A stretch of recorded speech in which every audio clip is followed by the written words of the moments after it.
Thanksgiving is family only, my mom texted. Find somewhere else to eat. From my office window, I watched them arrive at Bella's restaurant. Then I called the manager. Cancel the Thompson reservation.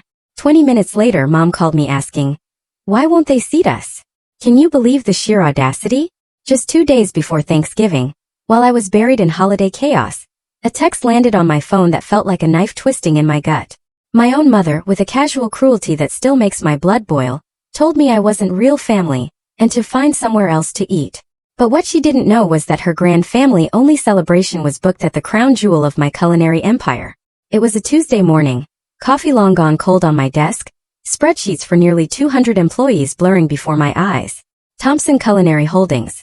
7 restaurants, 2 catering companies, all buzzing for one of the busiest days of the year. Then her message. Evelyn, we've decided on family only for Thanksgiving this year. Find somewhere else to eat. The reservation at Bella's is just for the real family. Mom. I reread it, my chest tightening like a vice. Asterisk family only. The real family. Asterisk God, those words stung. A part of me had always braced for her unique brand of blunt, unfeeling honesty, but this wasn't just thoughtless. This was a deliberate, calculated exile. My fingers trembled as I typed Thompson into our reservation system. The irony, the absolute gall, smirked back at me from the screen. Thompson party of 12. Thursday, 4 p.m. Private dining room. Premium holiday menu, wine pairings, seasonal floral arrangements. Booked under Mrs. Thompson's name. She just kicked me out of Thanksgiving, then chosen to flaunt her perfect family celebration in my flagship restaurant, Bella's. For a long silent moment, the absurdity pressed down on me like a physical weight. My family had no clue that the fancy restaurant they were so eager to show off, the one they'd booked with such excitement, was created by the daughter they dismissed as an underachiever, a dropout. I leaned back, staring out the tall glass window at the dining floor below. Bella's pulsed with energy. Chefs danced in a synchronized ballet. Servers polished glasses until they gleamed. The air itself hummed with garlic, rosemary, and fresh bread. This place was a living testament to every sacrifice, every late night, every single moment I'd refused to quit. To them, though, I was just Evelyn who quit law school to chase silly food trucks. My phone buzzed. It was Marcus, my general manager, his voice always warm, always professional. Good morning, Evelyn. Ready for the big week? I swallowed hard, the knot in my chest tightening further. Marcus, we need to discuss the Thompson reservation for Thursday. Of course, he replied, oblivious. Party of 12, private dining room. They requested the premium package. Your mother seemed very excited when she booked it. Said it was going to be a perfect family celebration. Perfect family celebration without me. The words burned. I need you to cancel that reservation. Marcus's pause was audible. Cancel? Evelyn, it's Tuesday. Thanksgiving is in 2 days. I know, I cut in. It's nearly a $3,000 booking. The food is ordered. The staff assigned. The room decorated. I'll cover the costs, I said, my voice firm. But the reservation has to go. His voice dropped, a hint of concern creeping in. May I ask why? Is there an issue with payment? It's a personal matter, I replied, staring blankly ahead. Please call Mrs. Thompson and inform her Bella's can't accommodate their party. Silence. Then, slower this time. You realize finding a table for 12 on Thanksgiving will be nearly impossible for them. A bitter, humorless laugh rose in my throat. I'm sure they'll figure something out. After the call, I stood at the window again. The restaurant shimmered with pre-holiday anticipation. My staff moved with confidence, completely unaware of the private drama unfolding behind their calm employer's expression. To them, I was a leader, a builder, someone who had climbed from a battered food truck to Michelin stars. But to my family, I was a misstep, a story they never told with pride. My older brother, Michael, the celebrated lawyer. My younger sister, Ashley, the nurse with 2 perfect children and a respectable life. They were my parents' trophies, their names polished like silver for dinner parties. And me? I was the daughter who worked weekends, holidays, and late nights in kitchens. The one who never married, never gave them the simple narrative of success they craved. They thought my choices made me less. What they didn't know was that my less had grown into more than they could possibly imagine. $12 million in annual revenue, 200 employees who depended on me, an empire they'd never bothered to ask about. 30 minutes later, Marcus called back. Evelyn, I reached your mother. She was not pleased. Demanded to speak with the owner directly. I allowed myself a small grim smile. What did you tell her? That the private dining room had a scheduling conflict. She asked about the main dining room, but I said we're fully booked. Which is true. Perfect. She said this is ruining their holiday, that she had family flying in. She was very upset. I'm sure she was, I said softly, a dark satisfaction curling in my gut. Then Marcus hesitated, lowering his voice. Evelyn, may I ask something? Why are you canceling your own family's dinner? I stared at the ceiling for a moment, willing the answer not to break me. Because they uninvited me, Marcus said it was for family only. He was quiet then. But you are family. Apparently, I said, a dry bitterness in my voice. Not the right kind. Later my phone buzzed with messages from my siblings. Ashley. Mom told me about Thanksgiving. Are you okay? Want to come to our house instead? Michael. Mom just wants to keep it simple this year. Dad says not to take it personally. She's stressed about planning. Each text was like a plaster over a gaping wound. Shallow comforts that carefully avoided the true cruelty at the heart of it. Mom wanted me absent. They all knew it was wrong, but none would challenge her. I ignored them all. My heart was already beating in a rhythm of steel. This year, I wasn't going to quietly swallow their judgment. When the call finally came, I knew it would. My mother's voice trembled with forced distress. Evelyn, something terrible happened. Bella's canceled our reservation 2 days before Thanksgiving. Can you believe it? I bit the inside of my cheek, fighting a laugh. Oh no, that's awful. Which restaurant? Bella's. It was perfect. Everything arranged, and now it's ruined. Your Uncle Robert's flying in. Your cousin Mary's driving from Phoenix. Everyone was coming. Evelyn, you work in restaurants. Do you know anyone who could help us find a place? Somewhere elegant. I stared at the ceiling light, the irony almost too dazzling to bear. My mother, who had just excluded me, was now begging me to save her holiday. I might know some people, I said carefully. What kind of place are you looking for? Somewhere impressive. You know how Robert brags about his children? We wanted to show the family we're doing well. Bella's was perfect. So exclusive. 3 stars. We were so excited to tell everyone we'd be dining there. My grip on the phone tightened. Asterisk impressive. Exclusive. Perfect. Asterisk not a single word about love. Not a single word about family. Let me see what I can do, I told her. As I hung up, a thought burned in my chest, equal parts pain and fierce resolve. If my family wanted a performance, then maybe it was time I stepped onto the stage. The curtain was about to rise. The rest of that Tuesday unfolded with my phone vibrating like a restless insect on my desk. My family, suddenly anxious, suddenly aware of the storm brewing around Thanksgiving, started reaching out. Each message carried the same flavor. Concern laced with evasion, as if they wanted to appear compassionate without risking my mother's disapproval. Ashley's text arrived first. Mom told me about Thanksgiving. Are you okay? Do you want to come to our house instead? I stared at it, my stomach twisting. Ashley meant well. She always did. But there was no hint of outrage, no indignation that our mother had dismissed me as not real family. Just an offering like scraps brushed off a table. Come to our house. Second choice. Second place. Then Michael's message. Mom just wants to keep it simple this year. Simple. The word clanged in my mind like a cruel joke.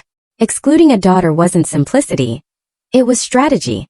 My brother, the lawyer, always found ways to phrase things so the ugliness vanished behind neat language. Dad's came last. Your mother is stressed. Don't take it personally. I laughed, sharp and humorless. How else was I supposed to take it? As I sat with their words, the old ache of being misunderstood rose again. To them, I was the dropout who never followed the plan. I was the cautionary tale, the black sheep who traded courtrooms for food trucks. They never asked what those trucks had become. They never cared to understand how I built kitchens out of nothing, how I led teams with fire in my chest. The truth? I had missed countless birthdays and anniversaries, not because I didn't care, but because I was in the trenches of something bigger than myself. While they toasted champagne at family dinners, I was elbows deep in dough, perfecting recipes, negotiating with suppliers, training young chefs who believed in me. My sacrifices had built Bella's, had carved a culinary empire from thin air. And yet my mother's voice still echoed. Family only. That evening, the city lights outside my office shimmered against the glass. I stayed late, scribbling notes, a restless energy humming through me. For the first time in years, I wasn't just hurt. I was angry. An anger that tasted almost electric, sharper than the knives I once used in cramped food trucks. My phone rang again. I almost ignored it, but when I saw the name Mom, I picked up. Her voice trembled with false sweetness. Evelyn, I'm so glad you answered. We're in a terrible bind. Bella's was perfect and now we have nothing. Do you know how humiliating it is? Uncle Robert's flying in tomorrow. Your cousin Mary's on the road already. We can't possibly tell them there's no plan. Can you help us? You must have connections. I pressed my lips together, forcing my voice calm. I might know some people, but Mom, why did you decide on family only in the first place? A pause, thick and awkward. We just wanted to keep it simple. Simple. I let the word hang in the air. Am I not family? Of course you are, sweetheart, but you work so much. You miss so many dinners. We thought you'd be more comfortable doing your own thing. Doing my own thing. I bit back the bitterness rising in my throat. Or was it because you wanted to impress Uncle Robert? She bristled. What are you implying? That maybe you thought my being there would ruin the image? Silence stretched. Then she sighed, weary. You don't understand, Evelyn. Your brother is thriving in law. Ashley has a wonderful family, and Robert always compares his children's successes. It's exhausting. I just wanted the evening to be impressive. Her words burned. And you thought leaving me out would make it more impressive. I didn't mean it that way. You did, I said quietly. You meant it exactly that way.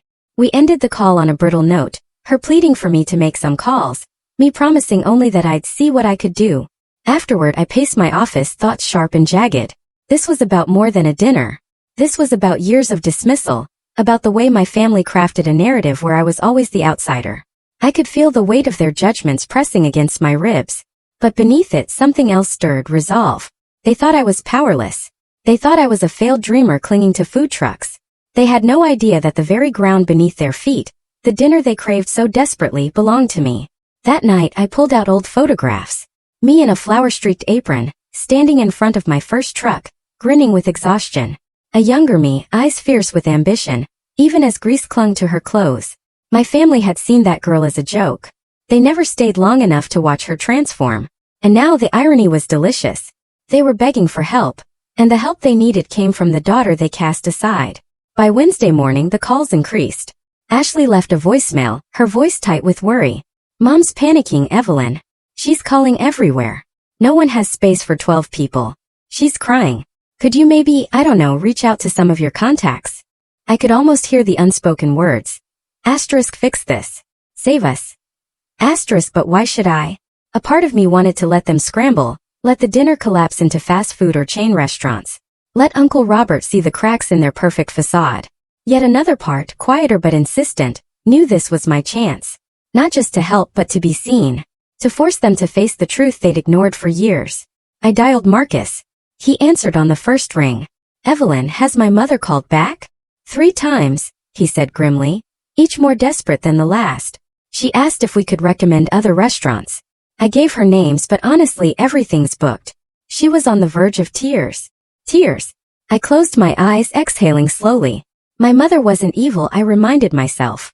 Just vain, image-obsessed, shallow in ways that hurt more than she realized. She hadn't excluded me out of malice. She'd excluded me because she was embarrassed. That truth cut deeper than hatred. Marcus, I said, my voice steady now. What if we gave them the reservation back? He hesitated. You want to reinstate it? Yes, but with one change. What change?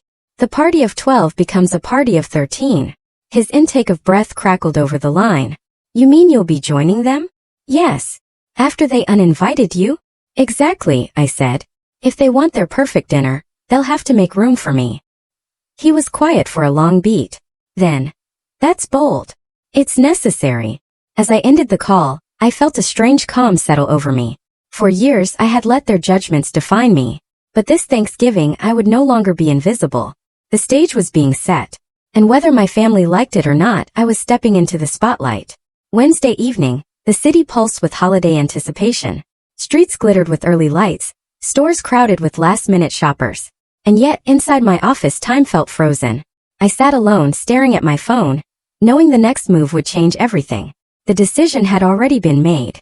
My family would get their precious dinner back, but on my terms. When I finally called my mother, her voice answered in a rush of desperation. Evelyn, please tell me you found something. Everything is booked. I can't believe Bella's would cancel like that. It's humiliating. Robert arrives tomorrow and Mom, I interrupted softly. I might be able to help. The silence on her end was sharp with hope. Really? You can?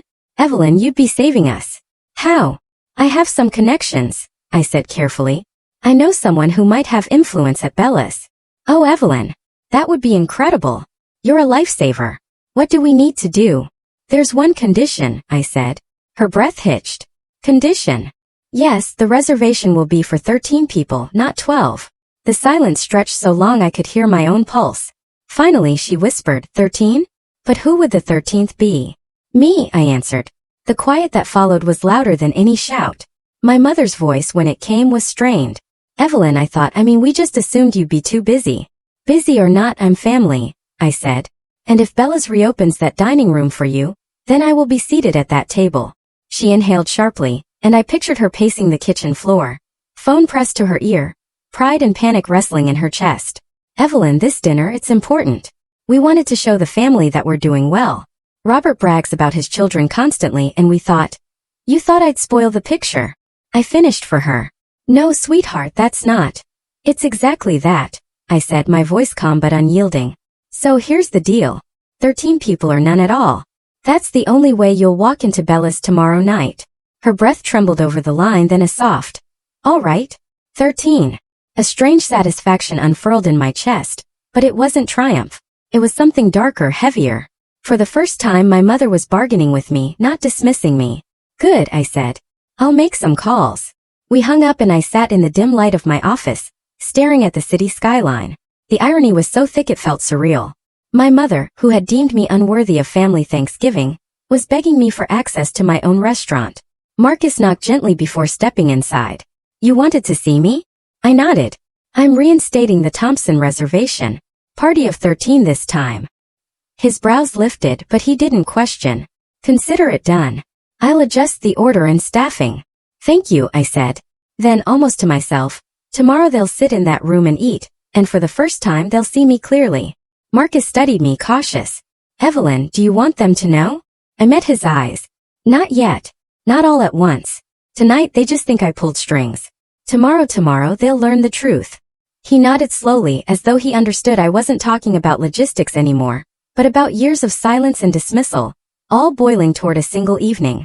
After he left, I lingered by the window, remembering the years in the truck, waking before dawn to chop vegetables in freezing air.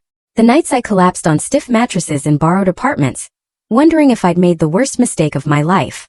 The ridicule, my mother's sighs, my father's weary looks, Michael's smug jokes about gourmet tacos. And yet, through it all I had believed.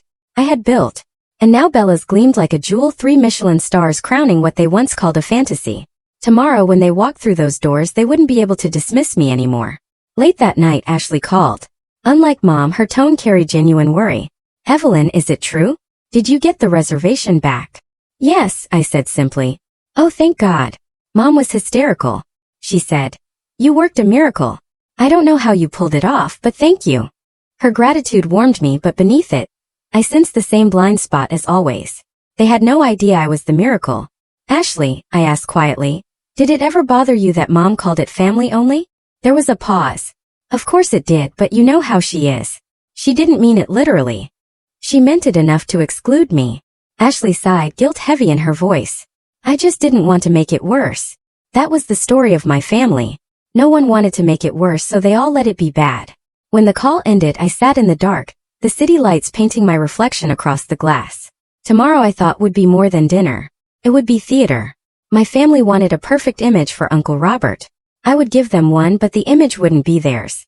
It would be mine for once. I would not be the forgotten daughter in the background. I would be the revelation, sitting at the head of the table, the truth they couldn't escape. As midnight neared, I whispered into the empty room, words no one else could hear. Tomorrow they'll learn whose house they're really dining in. Thanksgiving morning dawned gray and restless, the kind of day where the sky feels low enough to touch. Bella's kitchen was already alive with energy by 8 a.m.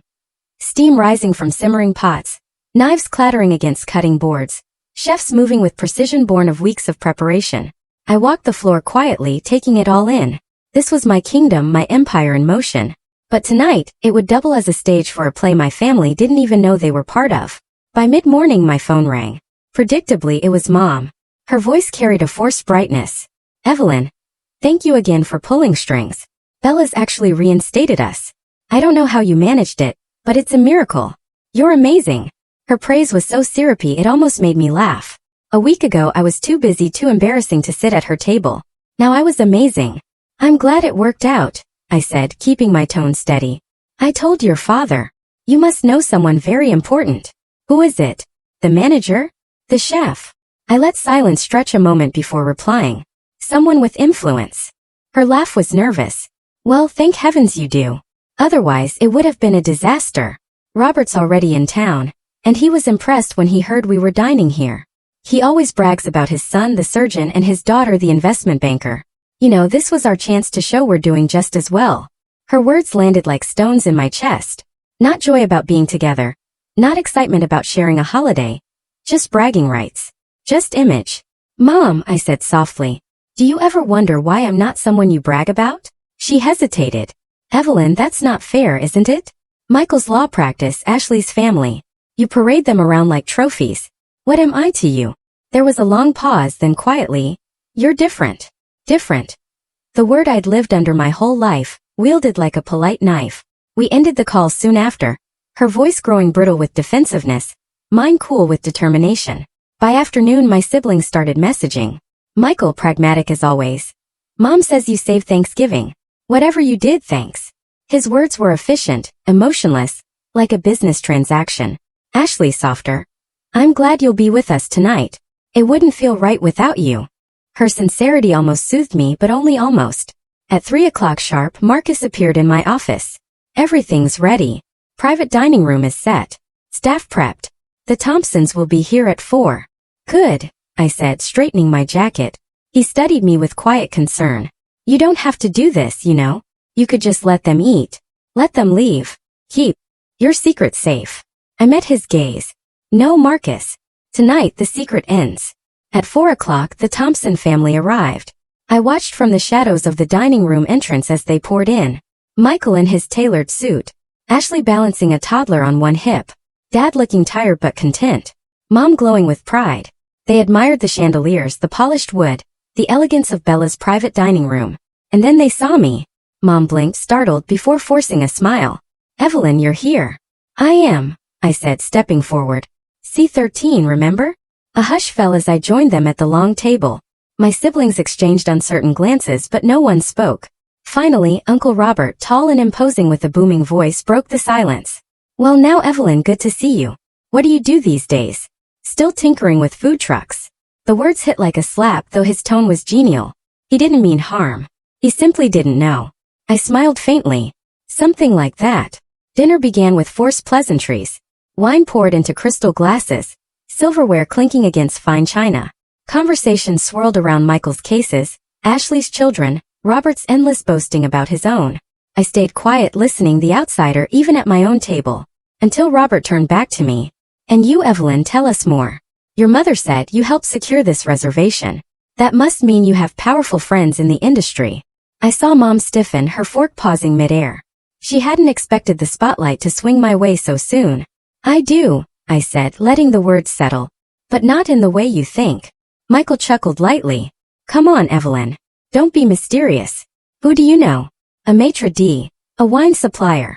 I set my glass down deliberately. I know the owner. The table went still. Mom laughed too quickly. Yes, she knows the owner. That's how we got back in. No, I said, my voice sharper now. I am the owner. The silence that followed was profound. Forks froze halfway to mouth. Eyes widened. Air thickened with disbelief. You? Robert asked, incredulous. You own Bella's? I held his gaze steadily. I do. Bella's and 6 other restaurants, 2 catering companies. Together they employ over 200 people. Last year we grossed $12 million. Michael blinked. Ashley's lips parted. Dad set down his glass with a muted clink. And Mom's face drained of color. I thought, she whispered. I thought you were still with food trucks. I was, I said evenly. That's where it started. But you never asked what it became. The silence was heavier now, shame coiling through it. I could see the cracks spreading across my mother's carefully constructed image. For years, she had carried the story of her struggling, unconventional daughter. And now, in front of Robert, in front of everyone, that story had collapsed. Robert was the first to recover. Remarkable, he said, his voice booming again. From a truck to an empire. That's the kind of grit I admire. You must be very proud, Margaret. Mom swallowed, her hands trembling against her napkin. Yes, she said, her voice faint. Yes, I am. But her eyes when they met mine carried not pride, but a storm, shame, regret, and something close to fear. The dinner continued, but the air had changed. My siblings stole glances at me, some curious, some unsettled. Robert peppered me with questions, genuinely impressed.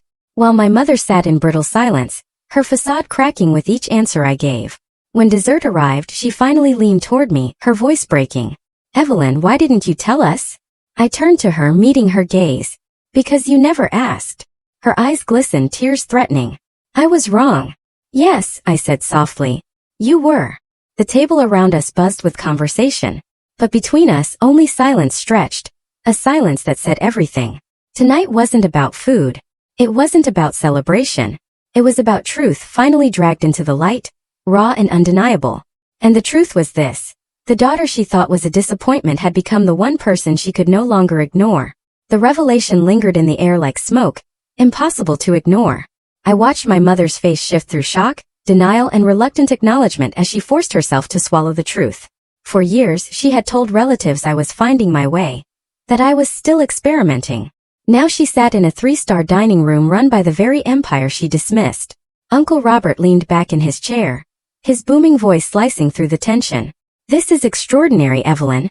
Truly starting with nothing and building all this? That's the American dream. He raised his glass in a toast, but the gesture only deepened the discomfort at our table. Ashley smiled at me timidly, almost as if she were discovering me for the first time. Michael, however, shifted in his seat, his jaw tight. He was used to being the shining star, the success story mom paraded at every gathering. Now, with Robert's admiration directed squarely at me, he looked like a man watching his crown slip away. I didn't know you were doing that well, he said finally, his voice clipped. 12,000,007 restaurants. That's impressive. Impressive. The word landed like an afterthought, begrudging and hollow. I leaned forward slightly. You could have known, Michael. Any of you could have if you'd ever asked. He looked away, fiddling with the stem of his glass. Dinner carried on, but every bite felt like a performance. Conversation circled Michael's cases and Ashley's children, then returned again and again to me, Robert's curiosity unstoppable. 7 restaurants? Do you manage them all yourself? How do you balance quality? What about investors? Each question gave me a chance to pull back another curtain, to show them what they had chosen not to see. And with each answer, I felt both vindication and sorrow. Vindication that they finally recognized my worth. Sorrow that it had taken $signs to earn it. At one point, Robert turned to my mother. You must be so proud, Margaret. A daughter who built an empire from a food truck. That takes vision. Her smile was stiff, her voice brittle. Yes, of course I'm proud. But her eyes betrayed her, flickering with shame. Finally, I spoke directly to her. Mom, do you realize what happened here? You uninvited me from Thanksgiving dinner because you were embarrassed. Then you begged me to save the dinner you planned, not knowing it was mine to give. And now you sit here pretending pride because Robert admires me. The table stilled. Ashley whispered, Evelyn. But I held up a hand. No, I said louder now. It's time we stopped pretending. You thought I was failing. You thought I was less. And you decided that meant I didn't belong at this table. Mom's lip trembled. Evelyn, please. This isn't the time. It's exactly the time, I cut in. Because for once you can't look away. For once you can't reduce me to a footnote in the family story. The words hung heavy. Dad cleared his throat, his deep voice rumbling. Evelyn, your mother just didn't understand. None of us did. But tonight proves how wrong we were. His attempt at peace felt hollow. Understanding after the fact wasn't absolution. Michael finally snapped, his voice edged with defensiveness. You can't blame Mom for not bragging about you. She didn't know. You kept it hidden. I turned to him, my voice steady. Did I? Or did you never ask? You never wanted to hear about my work because you assumed it didn't matter. Ashley's eyes brimmed with tears. She's right, she whispered. We never asked. The silence that followed was brutal. My mother's hands twisted her napkin into shreds, her composure unraveling with it. Uncle Robert, perhaps sensing the storm, tried to lighten the mood. What matters now is that you've built something remarkable. Families misunderstand each other sometimes. Tonight can be a new beginning. But for me, the moment wasn't about smoothing over. It was about truth. I looked at my mother, her eyes glossy, her lips quivering. Tell me honestly, I said. Were you sorry because you hurt me? Or sorry because you didn't know I was successful? The question cut through the air like a blade. She opened her mouth, closed it, then finally whispered, "Both." I leaned back studying her. Which matters more? Her tears slipped free. Excluding you. That's what I regret most. Not your success. Just forgetting that you were my daughter before anything else. The admission cracked something inside me. For a moment, I saw not the image-obsessed woman desperate to impress her brother, but a mother realizing the damage she had caused. Yet doubt still lingered. Would she have felt that regret if the truth hadn't come out in such spectacular fashion? Dessert arrived: pumpkin tartlets, cinnamon gelato, but the sweetness only highlighted the bitterness in the air. Conversation stumbled along awkwardly. The earlier bravado drained from the room. During a lull, Mom reached under the table and squeezed my hand. Her grip was shaky but earnest. "I'm proud of you, Evelyn," she whispered. "Not for the money, for the strength, for never giving up, even when I didn't believe in you." I met her gaze, searching for sincerity. For the first time I thought I saw it. Still, I held her hand only lightly. "Then prove it," I murmured. "Don't just say it tonight because Robert's listening. Prove it when no one else is watching." Her tears spilled faster and she nodded. By the time coffee was served, the battle lines had softened. My siblings, tentative but warmer, asked small questions about my work. Dad looked at me with a mix of pride and guilt. And Mom, quiet and subdued, clung to my words like lifelines. But beneath the fragile peace, I knew the night wasn't over. Thanksgiving dinner had exposed wounds too deep to close with one confession. As we left the table, I caught my reflection in the polished glass doors of Bella's. My posture straight, my chin high. For once I wasn't invisible. For once the family had been forced to see me as I truly was. But what they would do with that truth, that was a question for another day. The night after Thanksgiving, I lay awake long after the city had quieted, replaying every word, every glance across that table. The dinner itself was flawless. Bella's staff executed it with the elegance I demanded, each course arriving like a work of art.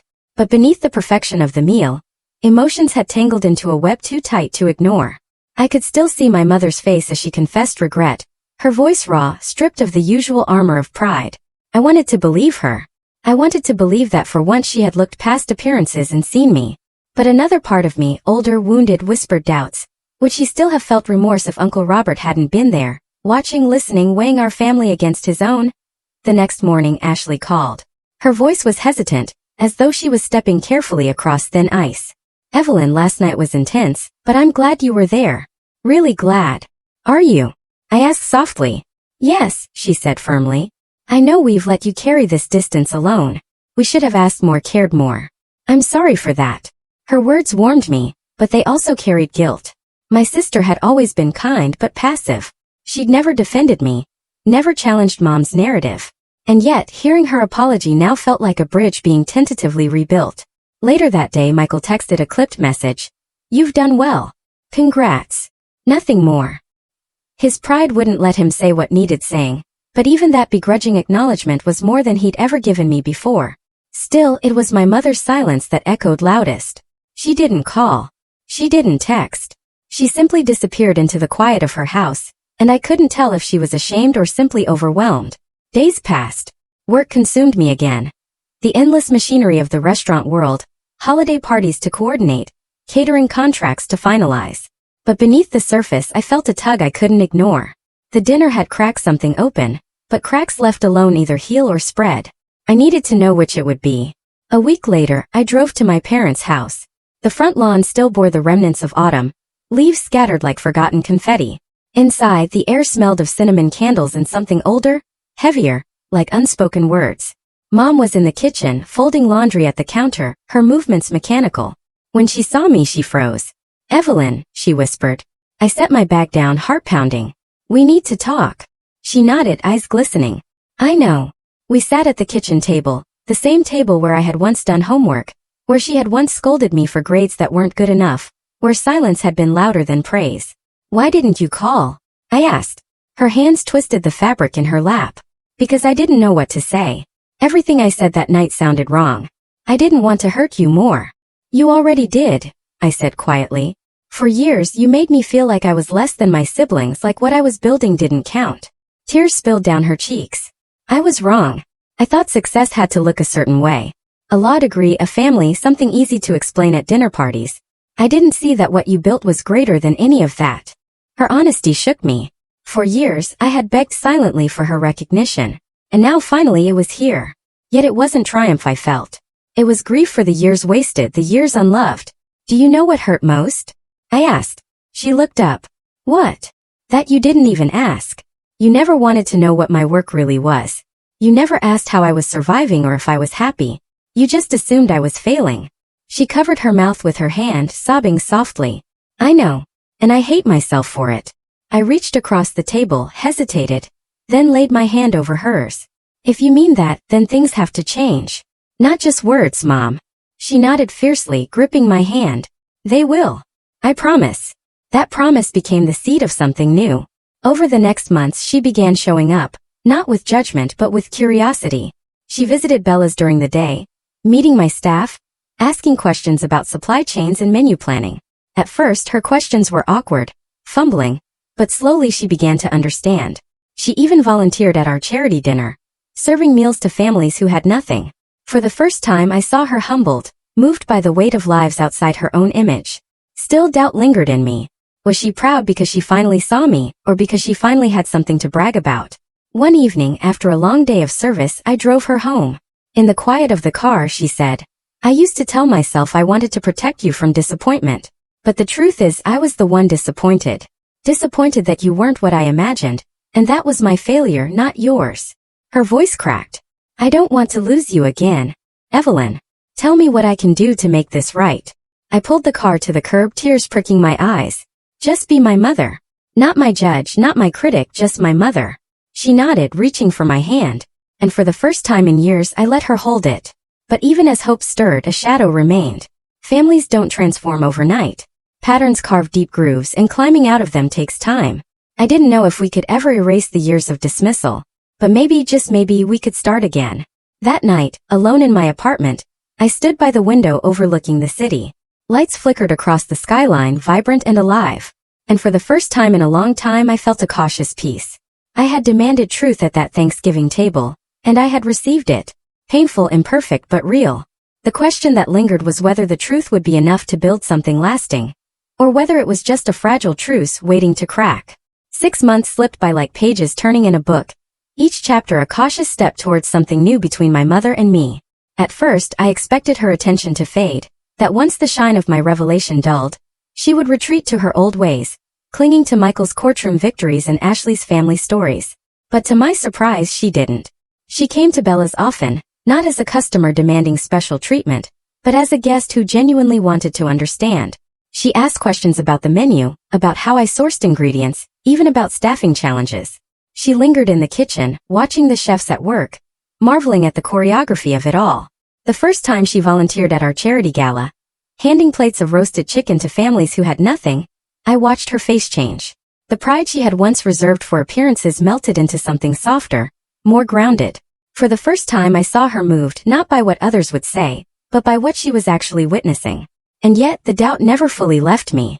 Every time she introduced me to someone new, her voice carried an edge of triumph. This is my daughter, Evelyn. She owns Thompson Culinary Holdings, 7 restaurants, 2 catering companies, 3 Michelin stars. Her words were glowing, rehearsed, almost too polished. I wondered if she was proud of me or proud of what I had become to others. One night after a late service, we sat together at Bella's bar. The restaurant had emptied, the air rich with the lingering scent of garlic and wine. She sipped tea while I unwound with a glass of water. Evelyn, she said, her tone tentative. I've been thinking a lot about that night Thanksgiving, about how I excluded you. I kept my eyes on the glass in my hands. She swallowed hard. I realize now it wasn't about you. It was about me, about my fear that you'd make me look small compared to Robert's children. I was shallow and I let that fear dictate everything. I will regret that for the rest of my life. Her honesty pierced me. I searched her face for insincerity, but all I saw was vulnerability. Still, I asked the question that haunted me. If I hadn't been successful, if I really had been barely scraping by with a food truck, would you still regret excluding me? Her eyes brimmed with tears. Yes, because I excluded my daughter. Not my resume, not my net worth. My daughter. The simplicity of her words nearly undid me. I wanted to believe her, but part of me still held back because love tested in success is easy. Love tested in failure. That's what proves truth. Over the months, small moments gave me reason to hope. She no longer asked about profit margins first. Instead, she asked if I was sleeping enough, eating enough, finding joy in the chaos. She attended Ashley's kids' soccer games and Michael's legal seminars with the same enthusiasm she once reserved only for bragging rights. It was as though she was finally learning that being present mattered more than being impressive. But the question lingered in my heart. Was this real change? Or was it just another performance, this time directed at me? Spring melted into summer, and Bella's hosted our annual charity dinner. My mother arrived early wearing an apron I'd given her, hair tied back, cheeks flushed with anticipation. She carried trays, chatted with volunteers, laughed with children. At one point, I caught her watching me across the room, pride in her eyes that wasn't coated in polish. It was raw, unfiltered. In that moment, I let myself breathe. Later that night, as we closed the restaurant, she pulled me aside. "Evelyn," she said, gripping my hand tightly, "thank you for letting me in, for giving me another chance. I don't deserve it, but I want to earn it every day." Her words softened something inside me that had been stone for years. And yet, when I lay in bed afterwards staring at the ceiling, I couldn't stop the thought that threaded through me. People change, but do they ever fully change? Or do they simply learn to play a different role? I remembered that Thanksgiving table, her hands trembling as she admitted shame. I remembered the way her eyes flicked toward Robert, desperate not to lose face. And I remembered the years before, when my worth to her had been measured against everyone else's expectations. The truth was, I didn't know if she loved me for who I was, or if she had simply replaced disappointment with pride. But maybe I realized that was enough for now. Because what mattered most wasn't her perfection. It was her effort. The Thanksgiving dinner at Bella's became a story we told often, a family legend of sorts. My siblings retold it with laughter, glossing over the pain, remembering only the drama of the revelation. For them it was entertainment. For me it was something deeper. A turning point, both painful and liberating. I had walked into that room invisible and walked out undeniable. Now, whenever Mom bragged about me, I listened with cautious patience. Sometimes it annoyed me, sometimes it warmed me, but I learned not to live for her approval, because the greatest transformation that night wasn't hers, it was mine. I no longer needed their validation. I had seen what I was capable of, and I had spoken the truth they couldn't silence. Success had taught me many lessons about sacrifice, leadership, and ambition. But my family taught me something greater. That real strength is not in proving others wrong. It's in standing firm in who you are, whether they ever recognize it or not. My mother still brags about Thanksgiving at Bella's. She tells everyone how her daughter owns the restaurant, how she built an empire from a truck. And maybe she does it partly for image. Maybe she always will. But beneath that, I've seen the quieter moments. Her volunteering at events, her listening instead of dismissing, her learning to say, "I'm proud of you," without needing an audience. Maybe that's redemption. Or maybe it's just another illusion. Either way, I've stopped waiting for certainty because I no longer need to be chosen to know I belong.